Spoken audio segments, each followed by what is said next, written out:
못하였느냐, 듣지 못하였느냐.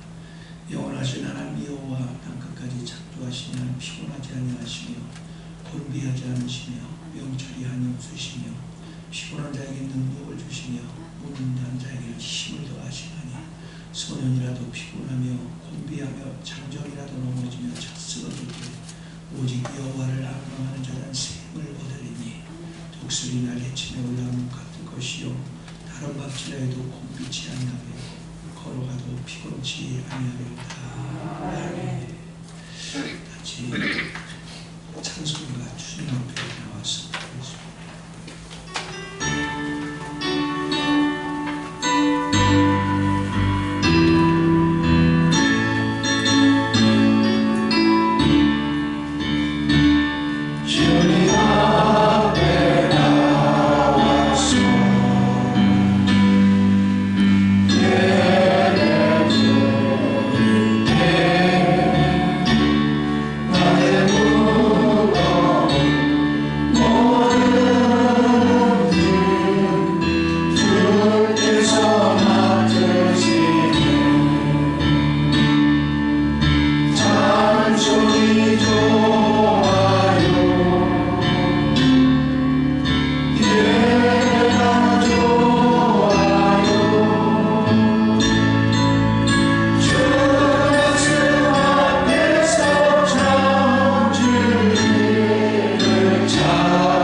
내가 입을 열지 아니할 때에 졸리신 마음으로 내 뼈가 쇠하였도다. 주의 손이 주여로 나를 부르시오니 내 등에 걸려서 영광의 배가 만들어지리로다. 주께 내 죄를 아뢰고 내 죄악을 숨기지 아니하였더니 오주께서 내 죄악을 사하리로다. 이로 말미암아 모든 경건한 자는 주를 만날 기회를 얻어서 주께 기도할지라. 진실로 홍수가 범람할지라도 그에게 이르지 못하리이다. 주는 나의 은신처이오니 혼란에서 나를 보호하시고 구원의 노래로 나를 부르시리로다. 너의 의인들아 여호와를 기뻐하며 즐거워할지어다. 마음이 정직한 너희들아 다 저기 미칠지어다. 아멘. 70장 찬송가 기도하겠습니다.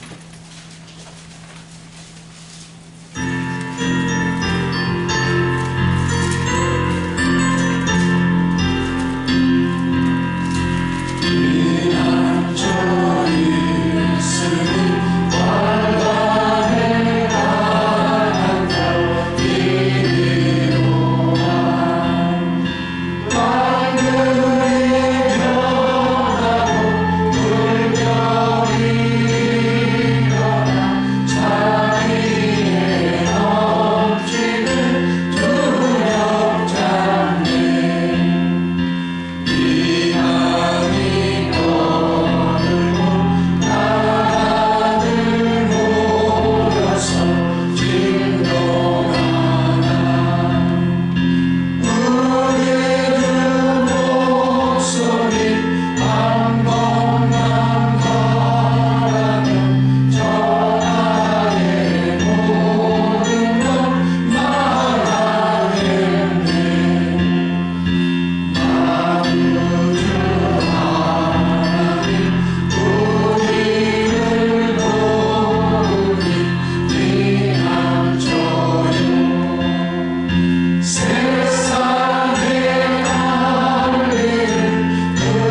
충만하신 하나님 아버지 감사드립니다. 거룩한 주일을 맞아 주님께 예배드리며 말씀을 사모하며 나아갑니다.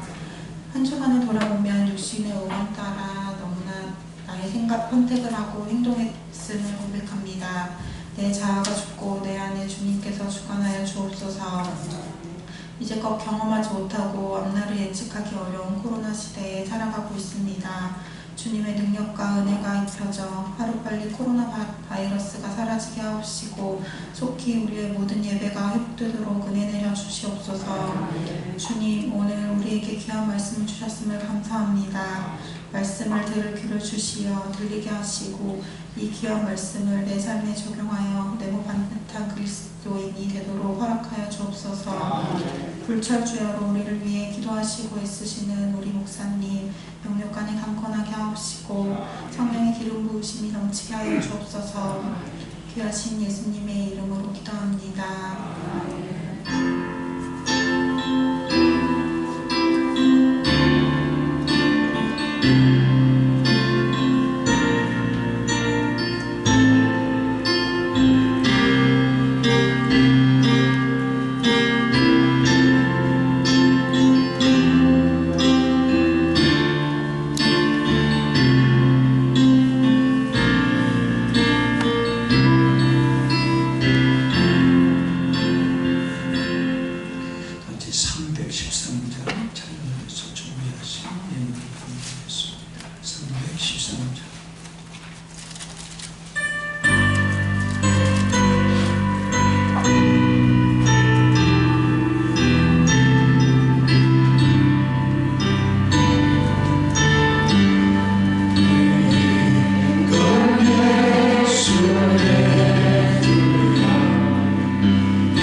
주의전을 찾아 예배하는 여러분들을 기억하여 주옵소서.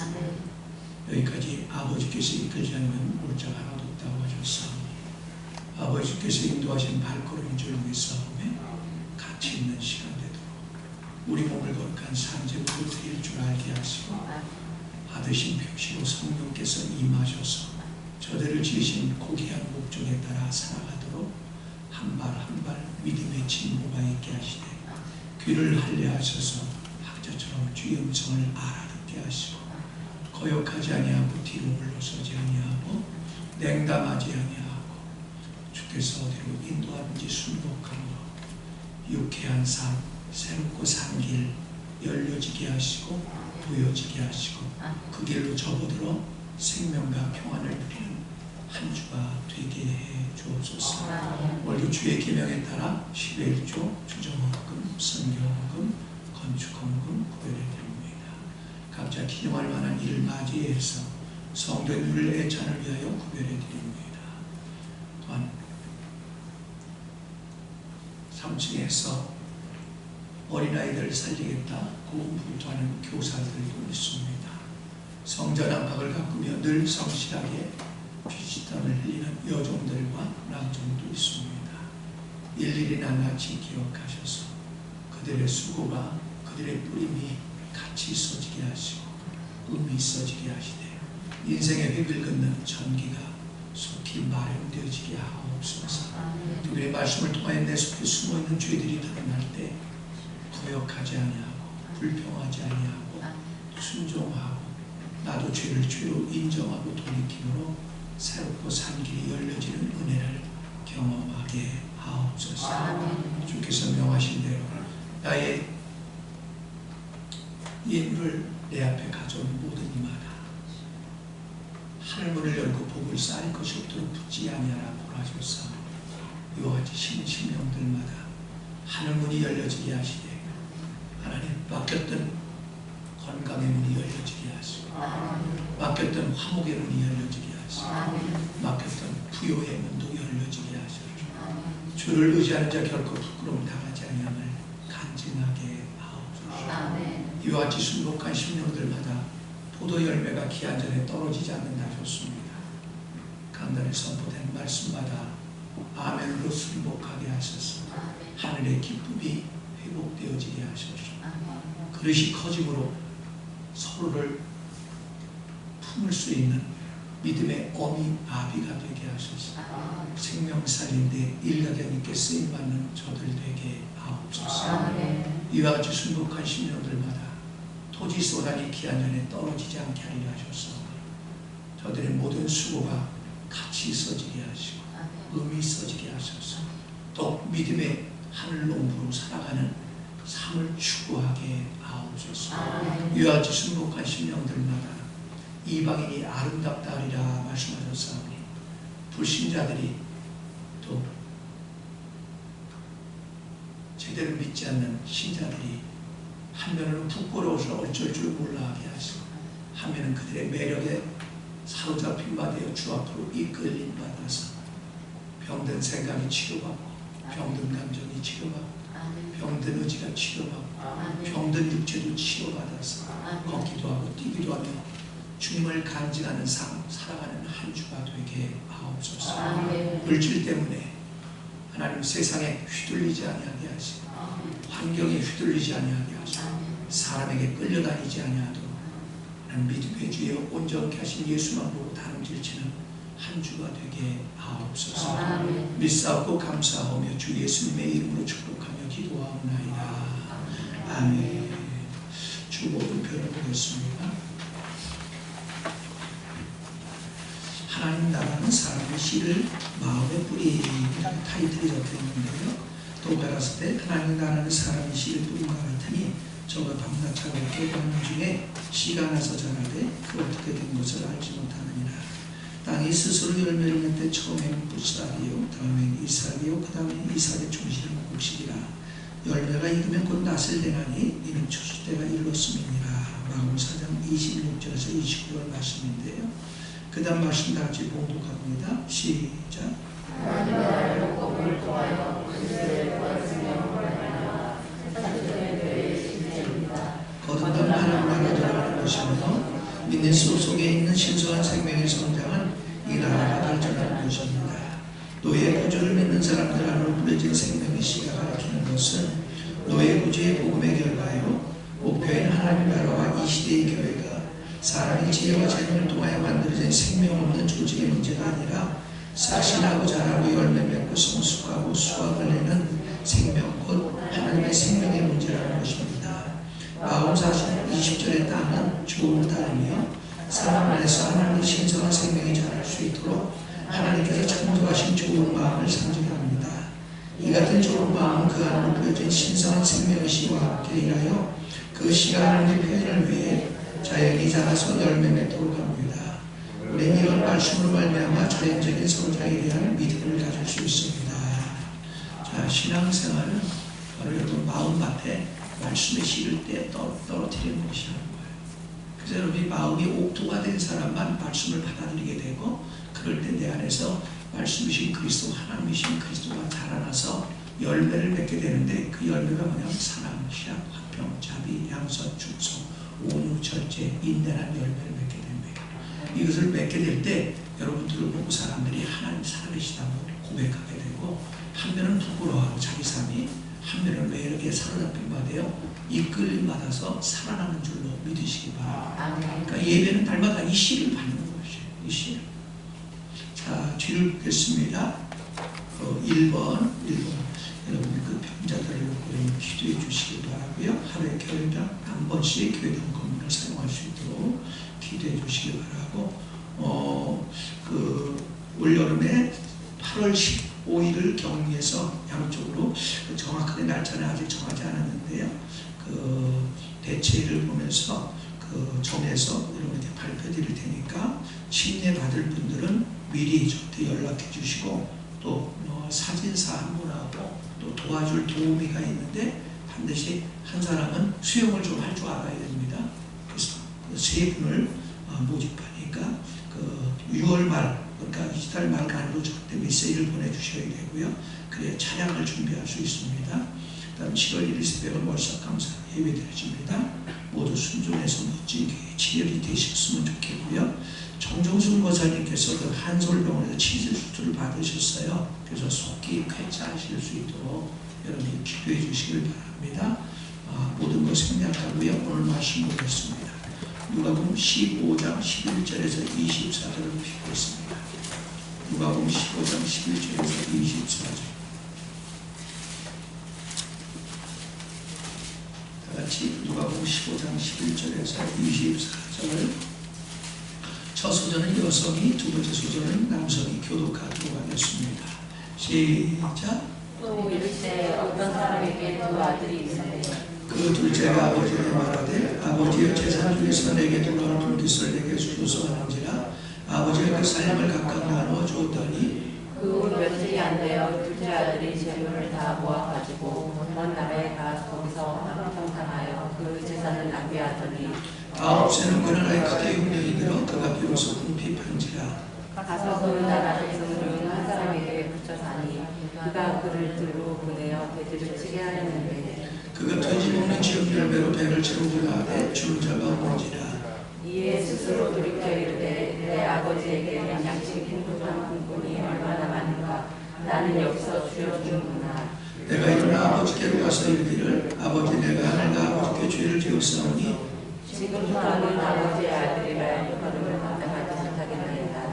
나를 풍꾼의 하나로 보소서 하리라 하고 이에 일어나서 아버지께로 돌아가니라. 아직도 거리가 먼데 아버지가 그를 보고 치근히 여겨 달려가 목을 안고 입을 맞추니 아들이 이르되 아버지 내가 하늘과 아버지께 죄를 지었사오니 지금부터는 아버지의 아들이라 일컬음을 감당하지 못하겠나이다 하나.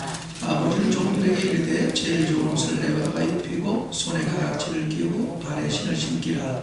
그리고 살찐 송아지를 끌어다가 잡으라. 우리가 먹고 즐기자. 다같이 이 내 아들은 죽었다가 다시 살아났으며 내가 일었다가 다시 걸어오라 하니 그들이 즐거워하더라. 아멘.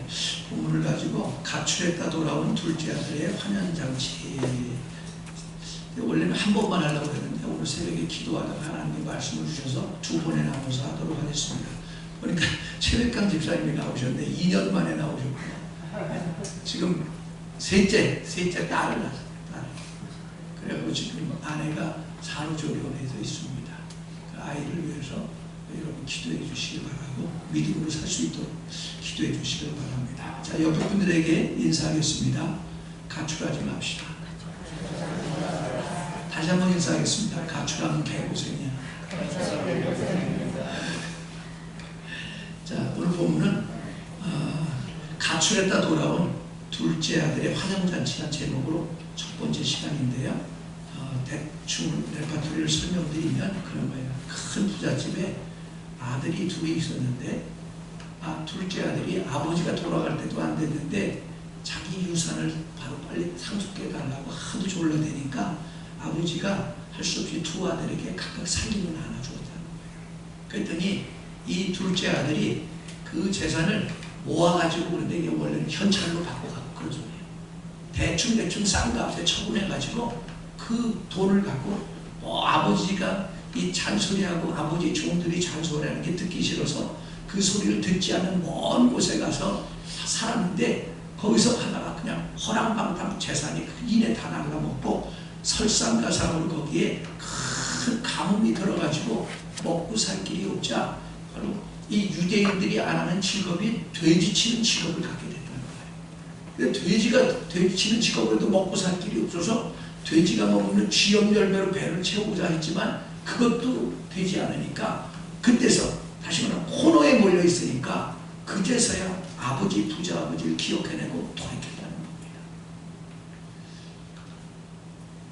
자, 본문에 등장하는 이 사람들에 대해서 오늘 말씀드리려고 하는데 첫 번째 종들이 많은 큰 부잣집 아버지입니다.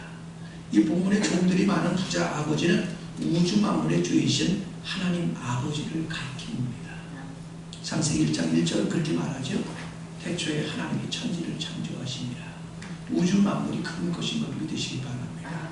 또 2장 26절에서 28절에 보면 하나님께서 하나님의 형상과 모양대로 사람을 만들게 하시고 그로 복을 주어 바다의 고기와 공중의 새와 땅에 기는 것과 육축을 다스리게 하자 하시고 자, 우주 만물이 다 그분 것인 걸 믿으시기 바랍니다. 학교에서 2장 8절을 보면 은도 내 것이요 금도 내 것이다 이런 말씀이 있습니다. 그게 뭐냐면 이 세상에 보이는 세계와 보이지 않는 세계가 다 그분 것이라는 거예요. 믿어지기를 축원합니다. 자, 두 번째 이 부자 아버지에게 두 아들이 있었다는 거예요. 큰아들 둘째 아들이 있었는데 사고를 친 거예요. 큰아들도 사고 치고 둘째 아들도 사고 칩니다. 오늘 둘째 아들에 대해서 말씀드리려고 하는데요. 큰아들은 하나님의 주권으로 선택받은 바로 유대인을 상징합니다. 유대인을 선민이라고 말합니다. 선택받은 바로 하나님의 백성이다 그 말이에요. 자, 이건 주권이에요. 그래서 창세기 12장 1절과 1절에서 4절 또 사도행전 7장 2절에서 4절의 말씀을 보면 이런 말씀이 있어요. 갈대아 우루 메소포타미아 땅 갈대아 우루에 있는 우상을 섬기고 있는 아브라함에게 영광의 하나님이 나타나셔서 본토와 친척과 아비집을 떠나 내가 네게 지시한 땅으로 들어가면 내가 네 이름을 창대케 하고 큰 복을 주어서 너를 축복하는 자 너를 축복한 자 내가 축복하고 너를 저주하는 자 내가 저주하며 천하 만민이 너로 말미암아 복을 얻으리라 바로 약속한 장면이 나옵니다. 우리도 모두 다 아브라함의 후손인 걸 여러분 믿으시길 바랍니다. 자, 그러므로 첫째 아들은 바로 유대인들을 가리키고요. 두 번째 둘째 아들은요 유대인이 주님을 배척함으로 바로 구원받은 이방인들을 가리키는데 로마서 16장 12절에 보면 그러므로 내가 말하노니 그들이 넘어지기까지 실족하였느냐 그럴 수 없느니라 그들이 넘어짐으로 구원이 이방인에게 이르러 이스라엘로 시기나게 함이니라 라는 말씀이 있습니다. 이게 뭐냐면 유대인들이 그분을 배척함으로 말미암아 바로 하나님이 구원이 그들에게서 떠나서 이방인인 우리에게 돌아왔다는 거예요. 그래서 이방인의 구원받기로 작정된 숫자가 다 구원받으면 그때는 이방인에게 구원은 닫힙니다. 그때는 여러분 믿고 싶어도 하나님이 믿게 만들어 놓지 않습니다. 그래서 바로 오늘이 구원받을 때인 걸 여러분 믿으시길 바랍니다. 자, 근데 이것을 크게는 유대인과 이방인을 말하지만 다시 조금 더 구체적으로 말한다면 첫 번째 유대인으로 상징된 첫 번째 아들은 구원은 받았으나 타락한 바로 우리를 가리킵니다. 구원은 받았지만 못되고 살아가는 성도를 가리킵니다. 두 번째는 바로 아직 구원받지 않은 바로 이방인 바로 세상 사람들을 가리키죠. 자, 세 번째입니다. 아버지 집입니다. 이 큰 부잣집에 아버지 집이 있는데 이 아버지 집은 하나님이 거하시고 하나님이 일하시고 하나님이 축복하시는 교회를 상징합니다. 할렐루야. 주 예수께서 이 땅에 오셔서 남긴 것은 교회밖에 없습니다. 그래서 여러분이 반드시 기억할 것은 여러분 교회 생활을 등지면 그때부터 불행이 시작됩니다. 믿어지길 축원합니다. 자, 네 번째, 가출한 아버지의 둘째 아들이 유산으로 가져간 살림살이입니다. 자, 한번 보겠습니다. 자, 15장으로 다시 가보세요. 누가복음 15장. 자, 12절을 보겠습니다. 시작. 그 둘째가 아버지에게 말하되 아버지여 재산 중에서 내게 돌아오는 것을 내게 주소서 하는지라 아버지가 그 살림을 각각 나누어 줬더니 라고 했어요. 자, 살림살이. 그래, 우리 흔히 그러잖아요. 시집가고 장가가려면 돼. 살림살이 중요하단 말이에요. 예? 근데 이 살림이라는 단어는 그런 단어가 아닙니다.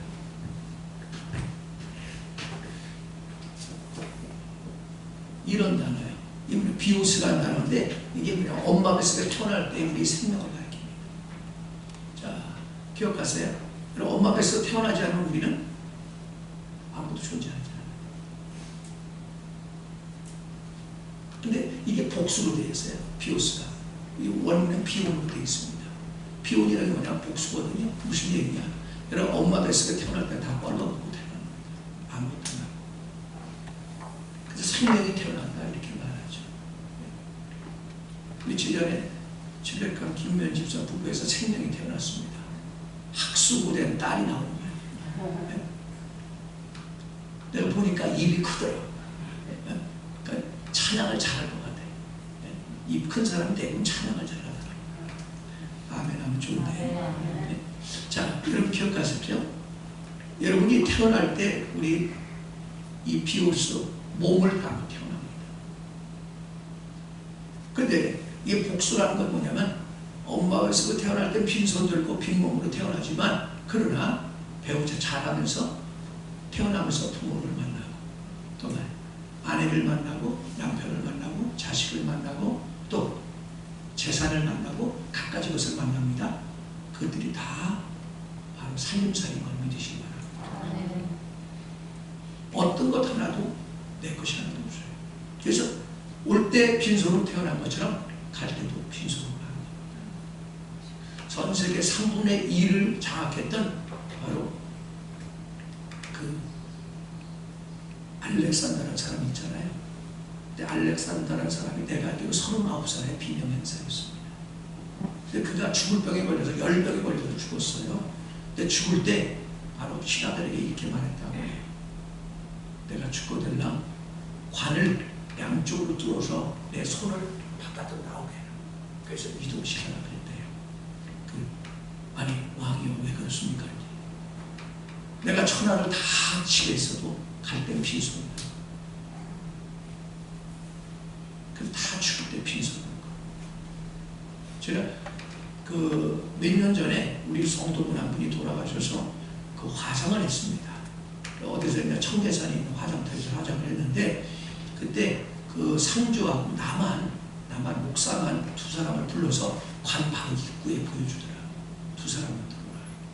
근데 보니까 이 노가 뭐냐면 사람 시신을 올려놓고 태우는데 그런데 할머니였는데 딱 태우는데 보니까 이 머리 뚜껑 머리만 하나 있고 정갱이 뼈 몇 개 있고 아무것도 없더라고. 근데 갑자기 이 사람이 이러더라고. 이 손가락을 이렇게 해요. 뭔가 그랬더니 나중에 이 할머니가 금리를 했어. 금리를 손으로 탁 치는 거야. 녹아서 동그랗게 된 거를 탁 치면 밑으로 떨어지잖아요. 그걸 탁 치는 거야. 금리도 못 갖고 가다. 할렐루야. 그럼 오늘 사는데 조심해요. 아무것도 못 가져가. 내 건 줄 알고 천년만년 살 것처럼 착각으로 살면 안 된다. 자, 다섯 번째, 아버지 집을 가출한 둘째 아들에게 일어난 사건사고들입니다. 오늘은 가출한 아들에게 일어나는 사건 사고들을 말하려고 하고요. 다음 주에는 돌아온 돌아온 아들에게 일어난 사건들을 얘기하려고 합니다. 근데 가출한 바로 이 아들에게 일어난 사건들은 너무너무 고통스러운 일들이고요. 부정적인 일들이고요. 돌아온 아들에게는 너무너무 기쁘고 건강하고 화목하고 웃고 싶지가 않은 사건들이 일어납니다. 자, 즉 하나님의 집인 교회 생활을 등진 사람에게 벌어지는 사건들입니다. 첫째, 먼 나라로 갔다는 거예요. 아주 13절 시작.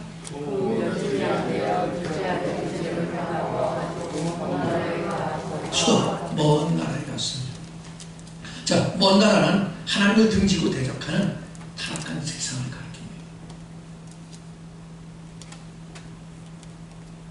요한일서 2장 15절 17절을 보면 이 세상이나 세상에 있는 것들을 사랑하지 말라. 누구든지 세상을 사랑하면 아버지 사랑하니 그 안에 있지 아니하니 이는 세상에 있는 모든 것이 육신의 정욕과 안목의 정욕과 이생의 자랑이니 다 아버지께로부터 온 것이 아니요 세상으로부터 온 것이라.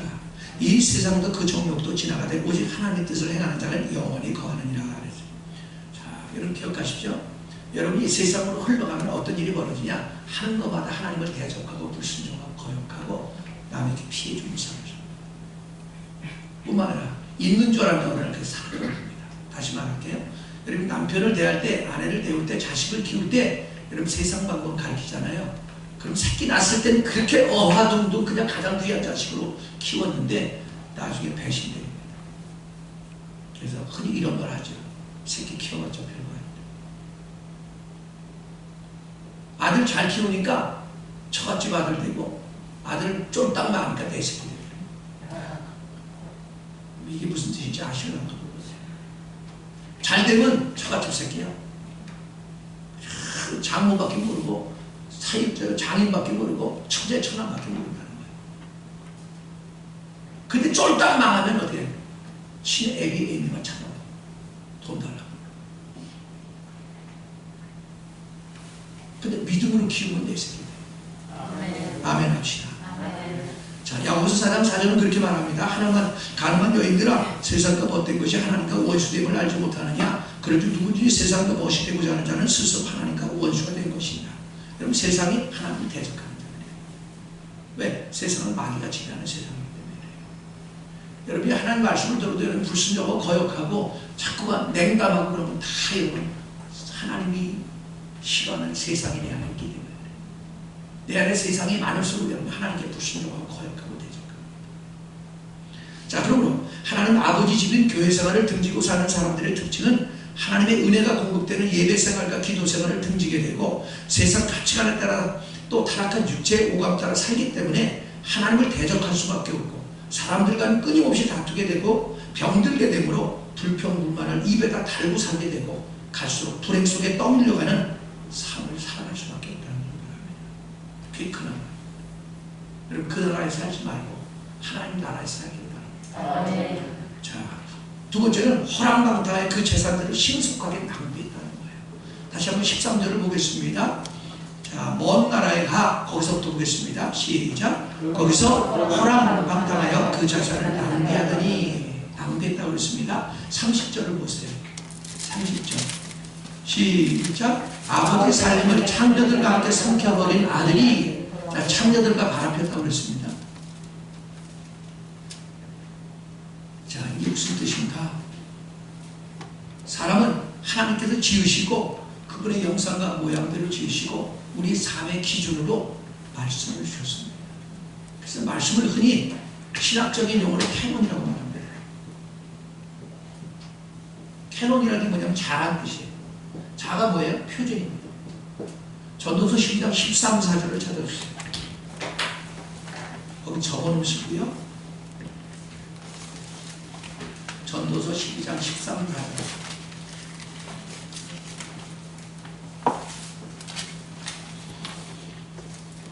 (961페이지) 전도서 12장 13, 14절 독하겠습니다. 찾으시는 분만 찾으세요. 읽으세요. 시작. 일의 곁을 바라보시니 하나님을 경외하고 그 명령을 지킬지어다. 이것이 모든 사람의 본분이니라. 하나님 모든 행위와 모든 은밀한 일을 선악간에 심판하시리라. 할렐루야. 기억하세요? 저는 개인적으로 그렇게 생각해요. 이 성경을 제가 묵상해보면 묵상할수록 성경은 사람 사용 설명서다 이렇게 생각하고 싶어요. 왜 물건을 사면 거기서 사용 설명서가 있잖아요. 거기에 따라 써야 그 물건을 가치 있게 잘 쓸 수 있잖아요. 다시 말해요. 하나님의 형상과 모양대로 만든 우리는 하나님의 사용 설명서를 성경을 잘 알아야 여러분 가치 있게 쓰고 건강하게 쓰고 행복하게 쓸 수 있습니다. 그러니까 여러분 말씀을 무시하는 사람들은 날마다 뭐 가진 방법을 다 동원하지만 불행할 수밖에 없는 것이죠. 그래서 잠언 16장 20절은 그렇게 말하죠. 삼가 말씀에 주의하는 자는 좋은 것을 얻으니 여호와를 의지하는 자가 복이 있느니라. 여러분 복이 있길 바라요. 복이 있기 바라서 여러분 말씀을 주의하길 바랍니다. 자, 두 번째는요. 탕자는 이 둘째 아들은 세상 방법과 타락한 육체의 오감 따라 살아가다가 전 재산을 탕진할 수밖에 없었다는 거예요. 본문에 보면 다시 본문으로 갑니다. 15장에 자 13절에 보면 그 재산을 낭비하더니 라고 하잖아요. 낭비, 허비 뭐 이렇게 번역이 되는데요. 자, 이 허비하더니 낭비하더니 원문은요 디에스코르피센이라는 헬라어거든요. 이게 뭐냐면 쭉정이와 알곡을 구별하기 위해서 시골에서 왜 그렇잖아요. 옛날에 탈곡하면 벼를 털거나 콩을 털거나 그러면 파랑개비라는 걸 돌면서 한 사람은 파랑개비를 돌리고 한 사람은 어떻게 콩을 그 상택이라는 거 그래서 그릇에 담아서 봉지에 뿌립니다. 그럼 어떻게 해요? 이 쭉정이는 날라고 알곡이 앞에 안 서잖아요. 쌓이잖아요. 이 행위를 허비하더니라는 단어로 표현하는 거예요. 이게 무슨 얘기냐? 날마다 공중에다 날리는 게 많아요. 그러니까 아무 소리도 없는 거예요. 이거를 전도서 1장 2절 3절을 이렇게 표현합니다. 해 아래의 모든 수고는 헛되고 헛되니 모든 것이 헛되도다. 이 헛되도다는 단어가 어떤 단어냐면 이 단어예요. 이게 무슨 얘기냐? 겨울철에 입김을 훅 불어놓고 그걸 잡는 거예요. 그게 헛되도라는 뜻이야. 여러분 입김 잡으면 뭐 할 건데? 잡았다고 치자고요. 잡으면 뭐 할 거냐고. 입김을 잡겠다고 하는 것도 허무맹랑한 사람이고 그거를 잡았다는 것도 허무맹랑한 사람이에요. 그게 헛소리를 말하고 사는 거예요. 그러니까 늙으면 늙을수록 전할 수밖에 없는 것이에요.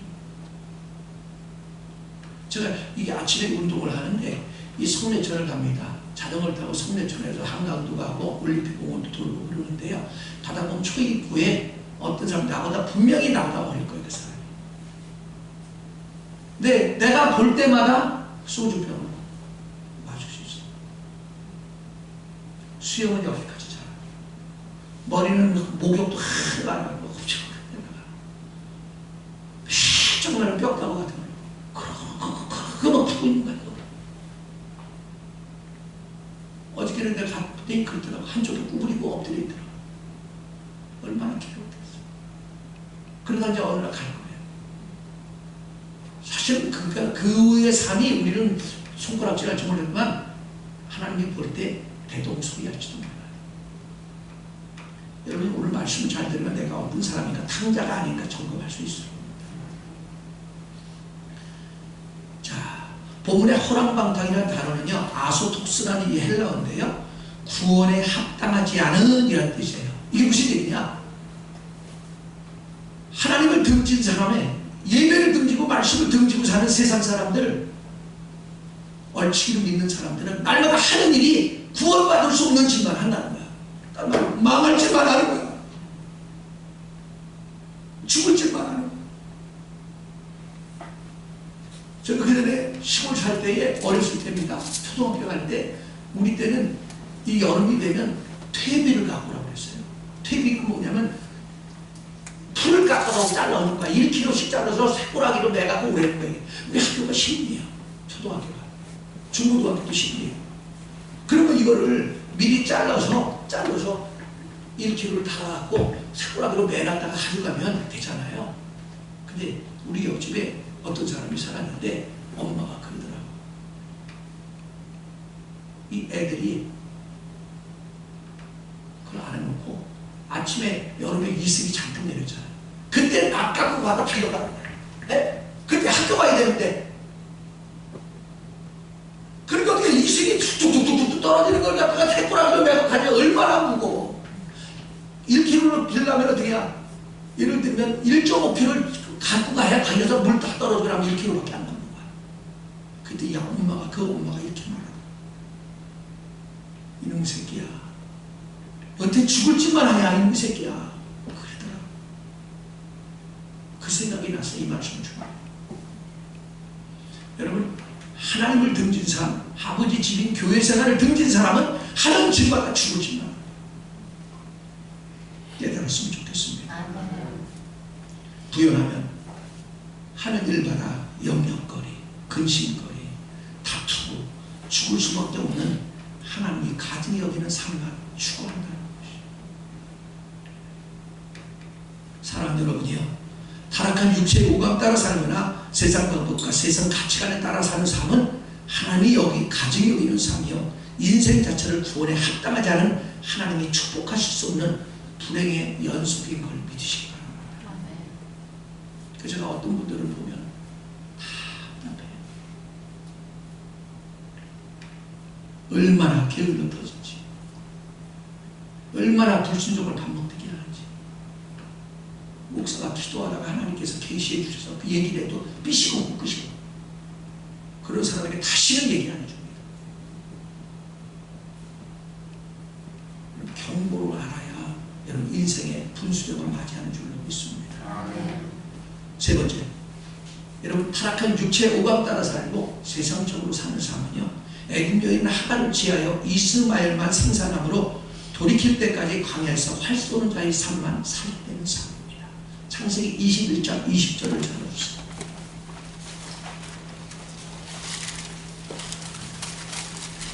창세기 21장 20절.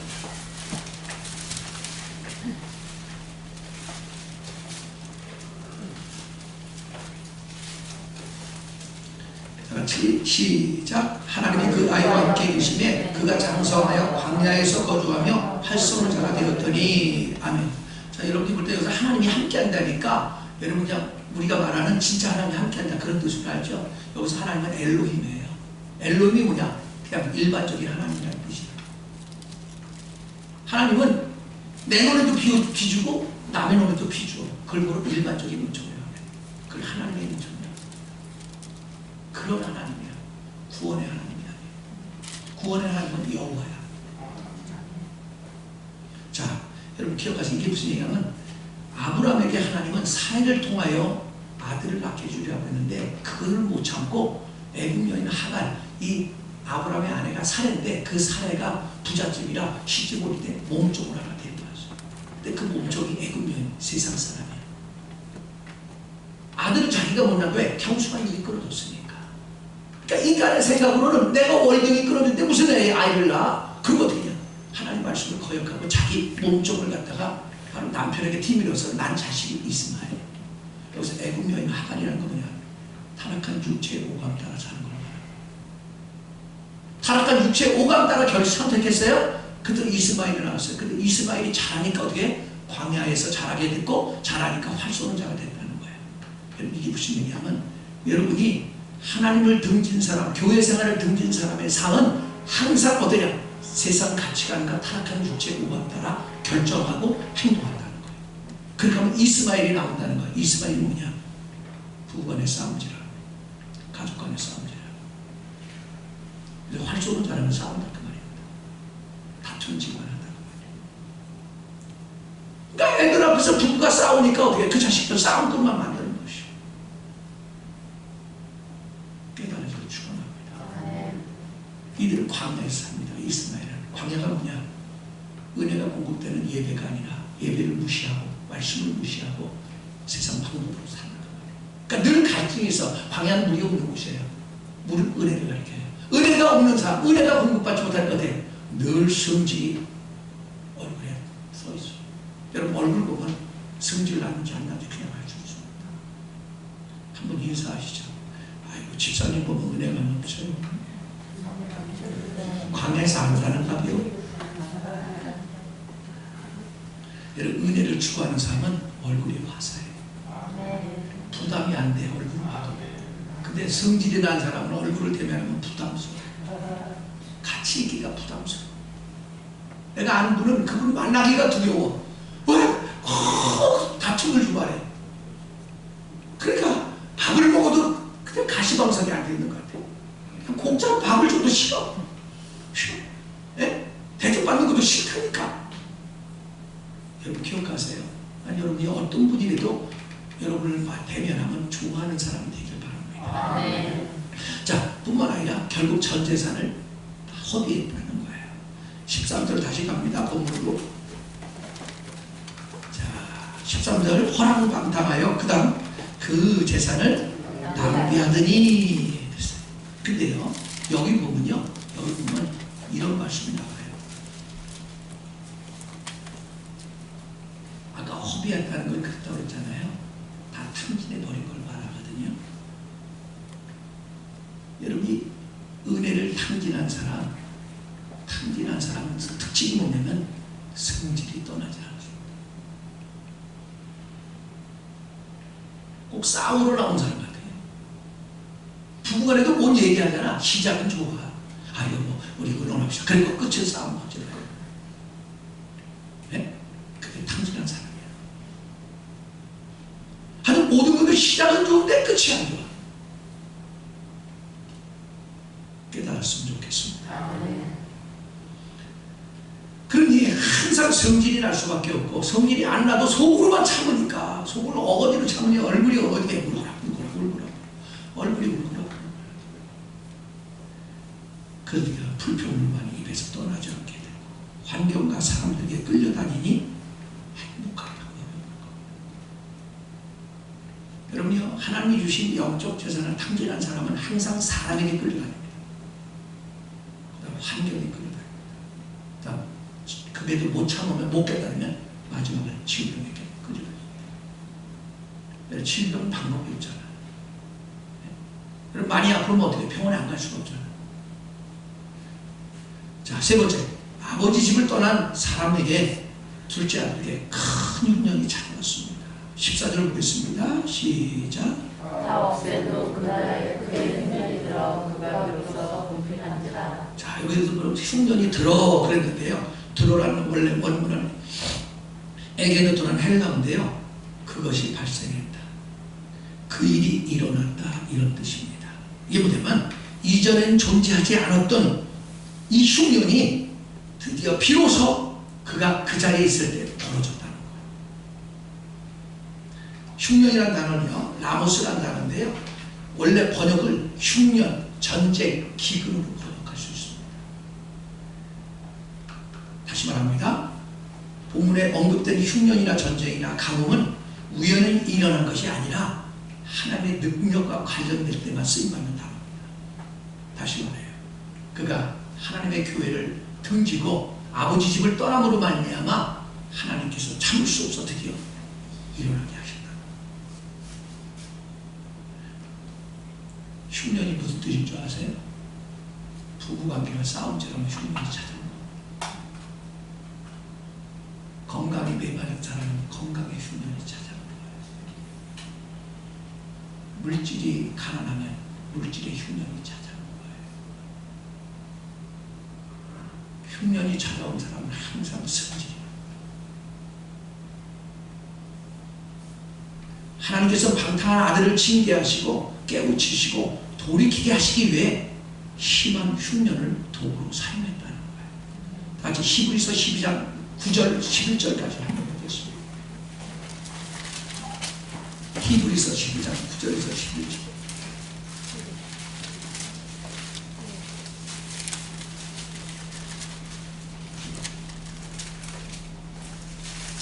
다 같이 히브리서 12장 9절부터 보겠습니다. 367페이지.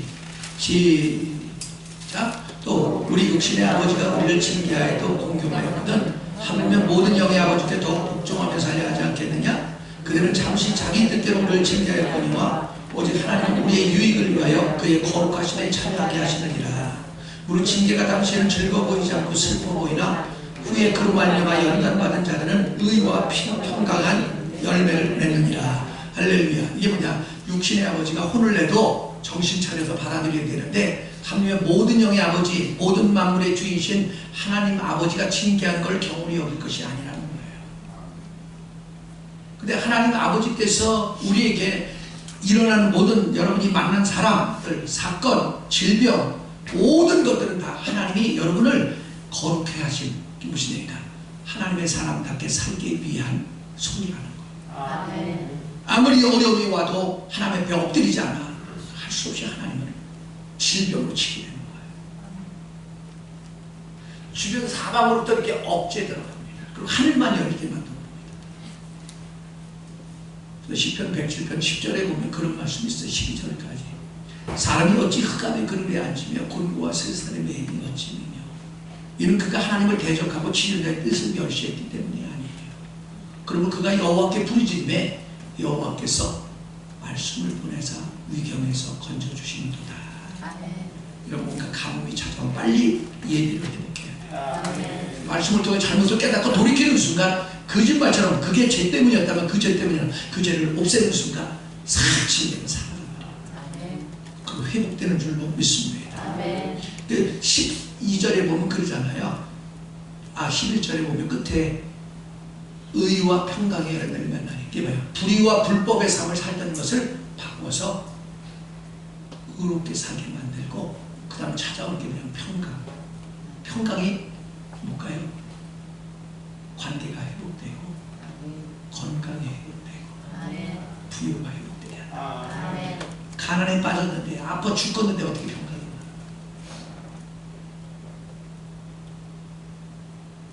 자, 이걸 부연 설명한다면 기억하세요. 둘째가 사는 그 나라에 크게 변동이 들어온다는 거예요. 그 나라는 어딘가 하나님을 등지고 오름으로 대적하는 불신자들의 나라로 세상을 가리키고요. 두 번째는 뭐냐면 내가 사는 터전을 가리킵니다. 여러분이 이 자리에 딱 떨어지잖아요. 그럼 되는 게 아무것도 없습니다. 그럼 남편 보든 아내 보든 보면 한심스럽게 그지없고 새끼들을 보면 희망이 없습니다. 끊임없는 실패가 반복해요. 그럼 여러분 빨리 예배를 회복해야 돼요. 아멘 합시다. 두 번째는 둘째 이 아들이 그 나라 백성에 붙여 살게 되었다는 거예요. 같이 14절을 다시 보겠습니다. 요한복음 15장 14절. 15절 보겠습니다. 시작. 가서 그 나라 백성 중 한 사람에게 붙여 사니, 붙였다는 건 뭐냐면 종살이 들어갔다는 말이에요. 다시 말합니다. 하나님을 모르고 하나님을 대적하는 불신자들 밑에서 부당한 대우를 받으면서 살게 된다는 거죠. 그러잖아요. 흔히 이런 말 하잖아요. 죽자니 청춘이요 살자니 고생이라. 오늘도 또 일 나가야 돼. 아무리 몸이 아파도 또 직장살이 하면 가야 돼. 네? 월급 받으려면 가야 돼. 근데 그것도 안 믿는 사람 밑에서. 여러분요, 여러분 직장 생활을 하는데 여러분 불신자의 상관이나 사장이 여러분 불리하게 대우하고 있다면 여러분 하나님이 여러분을 깨달으려고 하는 거예요. 어떤 사람은 제가 보면 그렇더라. 취직을 잘해. 근데 취직하면 3개월을 못 버텨. 왠 줄 알아요? 꼭 윗사람하고 싸움박질해. 근데 쫓겨나. 근데 쫓겨나면서 하는 말 꼭 이렇게 말하더라고. 그리고 가장이 못돼 먹어갖고 내가 나왔다. 쫓겨난다. 말해야지. 불법과 불의를 저지르기 때문에 하나님은 쫓겨낸 거야. 그럼 취직 못하는 거 내게 문제 있는 거야. 아멘 합시다. 그러므로 여러분요, 세상 사람에게, 불신자 악한 사람에게 붙여서 살면 보통 괴로운 게 아니에요. 그러니까 일을 하면서 월급을 받아야 되니까 일을 나가지만 일을 하면 그냥 입을 그냥 이러고 살아야 되니까 얼굴이 막 주름이 계속 늘어나. 옆에 분들 한번 주름 좀 봅시다. 어찌 그렇게 주름이 이렇게 늘어디야? 네? 인상을 쓰고 살면 부당한 대우를 받으면 인상을 쓰거든요. 그럼 인상을 쓰고 자꾸 주름이 들어. 네? 여러분이요, 강남 가려고 들지 말고 은혜 받으려고 들어요. 은혜 받으면 강남 안 가도 돼. 강남 가서 멋있게 한다고 이거 주름살 없앤다고 이렇게 늘렸디야. 근데 어느 날 보니까 배꼽이 이 밑에 덧들이야. 여러분 진짜 강남에서 죽은 사람 한둘이 아니에요. 20대 애들이. 중국 애들이 와서 그렇게 죽더만. 네? 여러분 주님한테 미용수술을 받으면요 돈 안 들지. 네? 화사하지. 주님이 주는 매력하고 세상이 주는 매력은 달라요. 네? 아무 아줌마는 들여서 얼굴을 해도 여러분 선풍기 아줌마 아시잖아요. 여러분 아시죠? 선풍기 아줌마. 얼굴이 이렇게 돼서 얼마 전에 죽었어요. 그 사람 내가 알기로 28번 수술했대. 옆에 분들 이제 인사합시다. 조심이야.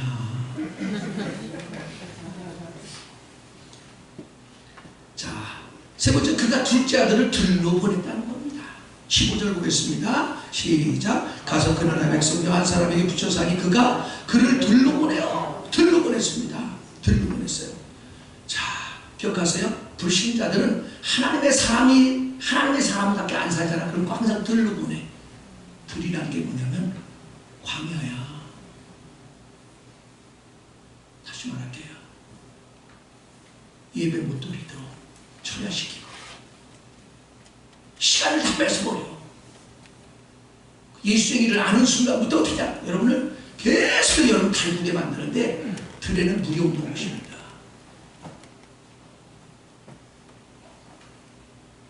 은혜를 누리지 못하도록 원수 마귀가 사고하고 그를 밀어내는 거예요. 그럼 어떻게 해요? 고생 생각을 안 부르시는 불신자하고는 아무 차별대우를 해버려요. 예? 차별대우를 해버립니다. 다시 말합니다.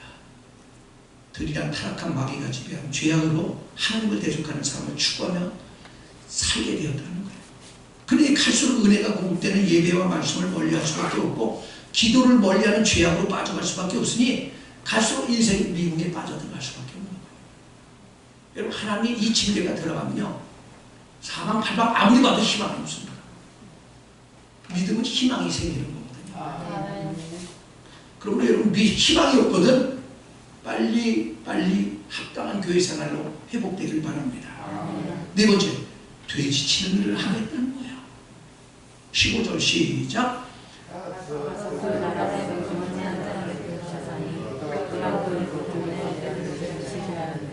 자, 돼지는 성경에서 부정한 짐승으로 유대인은 키우지도 않고 먹지도 않습니다. 즉 이게 뭐냐면 성경에서 돼지는 뭐냐면 더러운 데서 살잖아요. 음식을 아무거나 다 먹잖아요. 다시 말합니다. 하나님을 모르는 사람은 질병을 몰고 오고 불행을 몰고 오는 각종 더러운 음식을 돼지처럼 먹는다. 술 좋아하고 담배 좋아하고 천하등 쾌락 좋아. 참 낮추리는 거 자살을. 잠언 23장 30절에 보면 술 보지도 마. 아멘 합시다. 아멘. 두 번째, 이스라엘 백성들이 먹는 것은 거룩한 음식만 먹거든요. 그게 뭐냐면 소, 양, 염소, 비둘기를 먹어요. 이게 무슨 얘기냐면 그리스도인은 친한 친구를 사귈 때 가까이 할 때 반드시 손은 뭐예요? 발이 갈라졌어요. 이게 뭐냐? 영의 것, 육의 것 분별할 줄 알고 하늘의 것, 땅의 것 분별할 줄 알고 하나님이 싫어하고 가증히 여기는 것, 하나님이 기뻐하는 것 분별할 줄 아는 사람을 가까이 하는 거예요. 그러니까 되새김질하는 건 뭐냐면 소가 되새김질하거든요. 말씀을 주야로 묵상하면서 말씀의 뜻을 깨닫고 말씀대로 살려고 하는 사람. 이런 사람을 가까이 하는 게 그 사람을 먹는 거거든요. 그러니까 이런 사람을 가까이 해야 되는데 그런 사람이 아니라 돼지를 가까이 하게 한다는 것이에요. 자, 돼지는 더러운 데를 좋아합니다. 다시 말하면 죄악은 저번주가 똥이라고 말했습니다. 여러분 똥 속에 파리가 어떻게 귀신들이 버글버글 하는 것이죠. 아까 보니까 로이스 집사님이 어떤 분 자매놓고 기도하자고 그러던데 참 안타까운 것이에요. 제가 2번이나 가서 대형 청소를 해줬습니다. 100리터짜리 쓰레기를 28개를 갖다 내가 버렸어. 그 다른 성도들이 또 가서 도와주고 일주일 있다 가면 도로 쓰레기 가득해. 내 말 안 들으면 그냥 가라. 우리 교회 나오지 마라. 당신은 언제 죽을지 모른다. 한심한 게 크지 않나. 여러분요, 죄를 가까이 하면 얼마 못 갑니다. 그다음 육신적인 더러움도 얼마 못 가요. 죄값은 사망이거든요. 깨달았으면 좋겠어요. 네 번째, 하나님이 가증히 여기시고 징계하신 죄인들과만 관계를 맺고 살아가게 만드는 것이에요.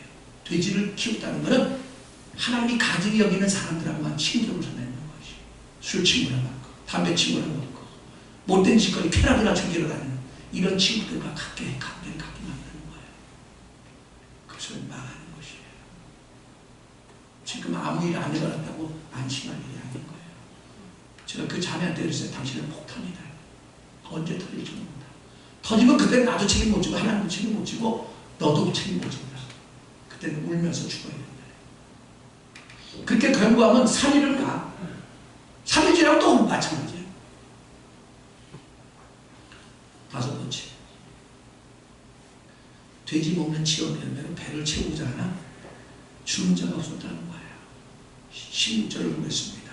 시작. 그가 돼지 먹는 지역 열매로 배를 채우고자 하되 주는 자가 없는지라. 자, 쥐염 열매는요, 쥐염 열매는 게라티온이라는 단어인데요, 염소뿔 나무 열매라고도 합니다. 왜냐하면 작은 염소뿔 같이 생겼대. 근데 이게 사람이 먹는 게 아니고 대부분 가축의 사료입니다. 근데 워낙 가난한 사람들 이걸 먹는다고 해요.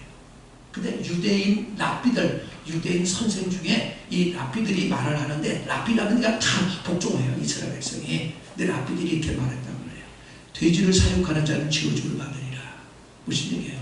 돼지 같은 사람 가까이 하는 사람은 저주받는다 그 말이에요. 아멘 합시다. 뿐만 아니라 극한 상황에 이르러야만 회개하는 인간의 이 완악함을 빗대어서 이스라엘 사람들은 쥐염 열매를 먹게 될 때에야 회개한다. 그렇게 말합니다. 제가 볼 때 그런 것 같아요. 꼭 죽음의 계곡에 딱 도착해 그때 울고불고 기도해. 놀면서도 안 나와. 너무 안타까운 것이요. 그러니까 그런 것 같아요. 제가 도와줄 수 있는 건 오늘이에요. 아니 이 죽음의 계곡을 누비면서 왔단 말이에요. 근데 오늘 여러분이 내가 전한 말씀이 여러분의 마음을 사로잡아 돌이키지 않게 못한다면 할 수 없이 그 다음에 오는 게 바로 징계예요. 이 탕자에게 올 것이 그 여러분에게 똑같이 나타납니다.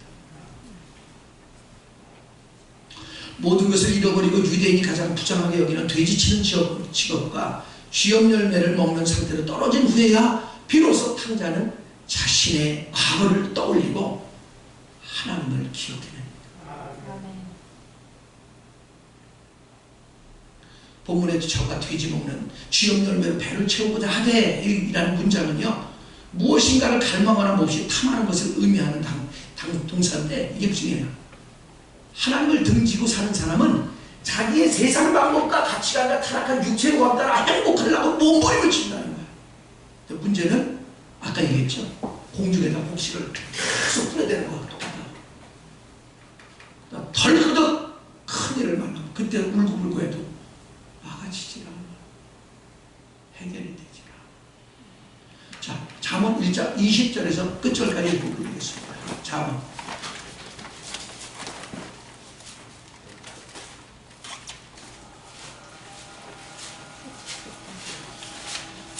오늘 말씀이 난 여러분에게 여러분 불신앙이 척결이 되어지길 바라고, 슬픔이 변하여 기쁨이 되기를 바라고, 싸움이 변하여 화목이 되기를 바라고, 가난이 변하여 부요가 되는 기회가 되기를 바랍니다. 자, 20절부터 읽겠습니다. 잠언 1장 20절부터 시작. 지혜가 길거리에서 부르며 광장의 소리를 높이며 시끄러운 길목에서 소리를 지르며 성문 어귀와 성문에서 그 소리를 말하여 이르되, 너희 어리석은 자들은 어리석음을 좋아하며 거만한 자들은 거만을 기뻐하며 위로한 자들은 지식을 미워하니 어느 때까지 하겠느냐.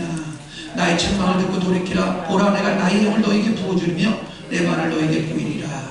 내가 불렀으나 너희가 듣기 싫어하였고 내가 손을 폈으나 돌아오는 자 없었고 도리어 나의 모든 교훈을 멸시하며 나의 책망을 받지 아니하였은즉 너희가 재앙을 만날 때 내가 웃을 것이며. 자, 이게 여기서 지혜가 말했죠. 지혜, 이거를 신인 동영문법이라고 해.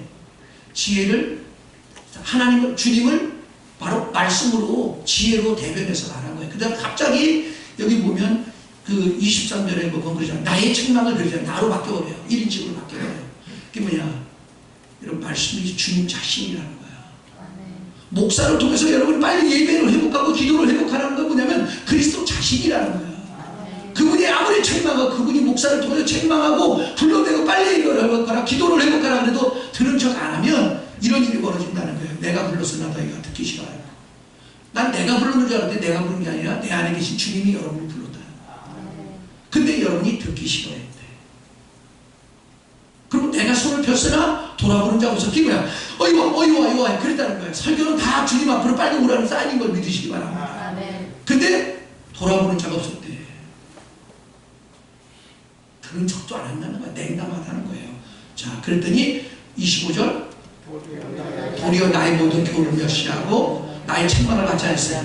주의 종을 통하여 하나님의 말씀을 교훈 삼아야 되는데 냉담했다는 거예요. 그랬더니 너희가 재난을 만날 때 내가 웃었대. 재앙이 뭐예요? 엄청난 어려움이야. 그때 주님이 웃는데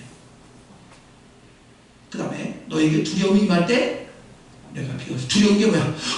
어떻게 이거 죽는 거 아니야 이거? 그렇게 된 거야. 그런 사건을 만난 거야. 그때 주님이 비웠는데 꼴 봐라. 그렇게 내 종이 피를 토하는 설교를 해도 듣는 척도 하고 졸고만 앉았더니 잘 당했다 그 소리요. 그게 그 다음 말씀 보세요. 너희의 두려움이 강풍같이 말고 강풍 미친 바람에 태풍이야. 태풍이 부를 때 우리가 속수무책이잖아요. 그게 뭐야? 여러분 주님 말씀에 불순 중에서 오는 광풍이 오잖아요. 그럼 우리는 방법이 없어. 그 소리야. 그 다음에 재앙이 폭풍같이 이르겠고 너희에게 근심과 슬픔에는 어떡하면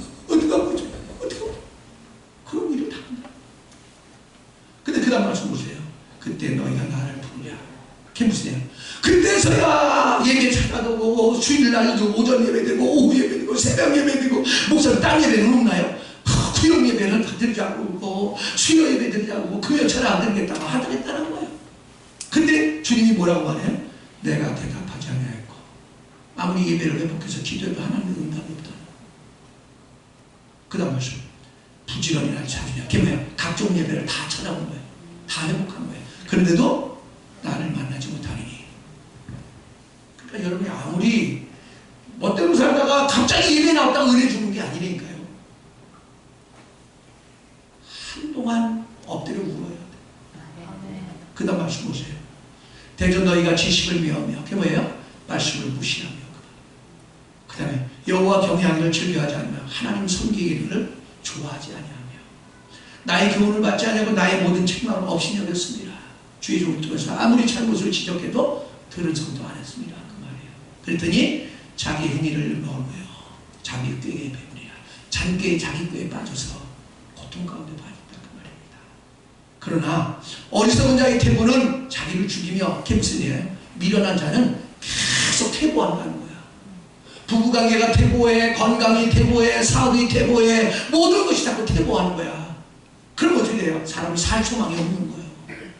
그때 그것은 미련한 자에는 자기를 멸망시키려 여러분 스스로를 망하게 하는 것이니와 30단절 다 같이 오직 내 말하는 자는 평안히 살며 할렐루야.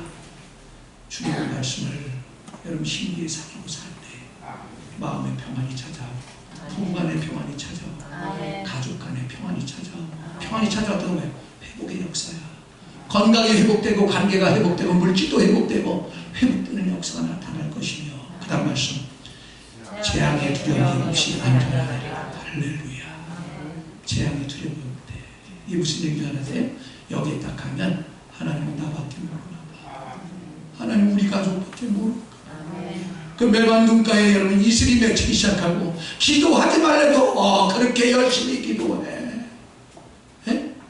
봉사하지 말래도 봉사해. 하나님 뜻대로 살겠다고 목사님 이 말씀이 무슨 뜻이래요? 말씀을 연구하게 되고요. 자꾸 질문이 생겨. 깨닫는 내가 이렇게 죽는 내가 혹시 탕자는 아니지. 내가 둘째는 아니지. 목사님 나 아무 일도 없는데요. 예배 빠져도 아무 일도 없는데 주님이 이러고 있을지 몰라. 그러고 있을지도 몰라. 오늘까지만 받을지도 몰라. 깨달았으면 좋겠어요. 아들이 돌아오자마자 어떻게 했어요? 아버지를 묻지 않냐고 끌어안고 죽었다가 살아온다고 하면서 잔치를 보내줬어요. 잔치가 뭐예요? 회복이에요. 건강이 회복되고, 관계가 회복되고, 부유가 회복되고, 웃음꽃이 회복되는 것이. 그날 여러분 인생에 웃음꽃이 활짝 피어났으면 좋겠어요. 거룩하신 아버지, 귀 있는 분들에게 하옵소서. 주 예수님의 이름으로 기도하옵나이다. 아멘. 같이 370장 찬송하겠습니다.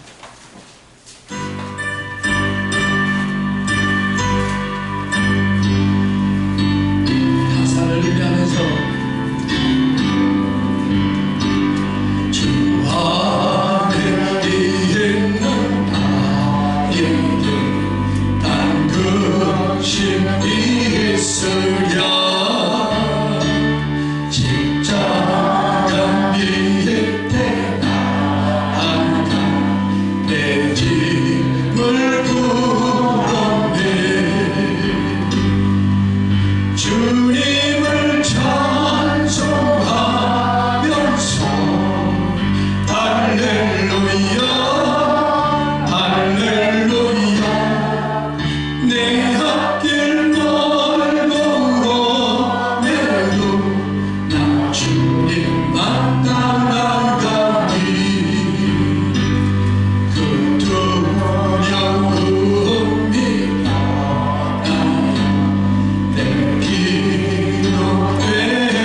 하나님을 등지고 교회 생활을 등지고 타락한 육체의 욕망 따라 세상 가치관과 방법에 따라 사는 것이 지금은 편한 것 같지만 그러나 주님의 징계가 시작되면 이러지도 저러지도 못하는 하나님 공공함에 빠지게 되고 결국 세상 방법, 세상 가치관, 내 힘으로 해결책이 없어서 울 수밖에 없다는 사실을 기억하게 하시고 하나님 평소 주님과의 관계를 잘 갖게 하도록 여호와를 경외할 줄 알게 하시고 예배를 경외할 줄 알게 하시고 말씀을 경외하게 하시고 기도하는 것을 생활하게 하셔서 이런 징계, 이런 어려움, 이런 고난과 조우하지 않게 하옵소서.